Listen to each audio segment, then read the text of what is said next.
ইব্রাহিমের জায়গায় নিজেকে কল্পনা করুন।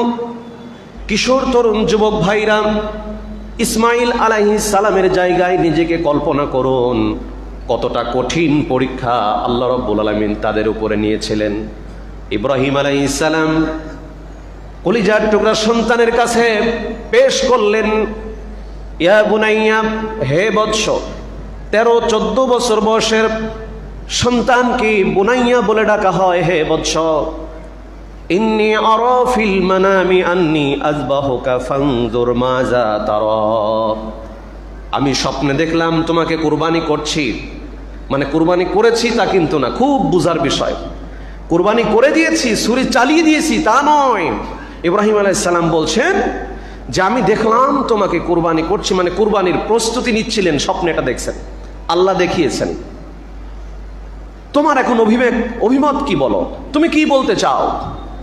যেমন পিতা তেমন সন্তান। ইসমাইল আলাইহিস সালাম সাথে সাথে উত্তর দিয়ে দিলেন, ইয়া আবাতি ফাআল মা তুমারু সাতাজিদুনি ইনশাআল্লাহু মিনাস সাবিরিন। ইসমাইল আলাইহিস সালাম বললেন, হে আমার পিতা,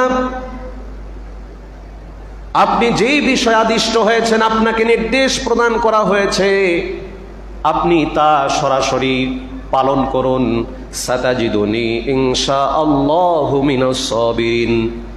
আপনি অবশ্যই আমাকে ধৈর্যশীলদের অন্তর্ভুক্ত পাবেন।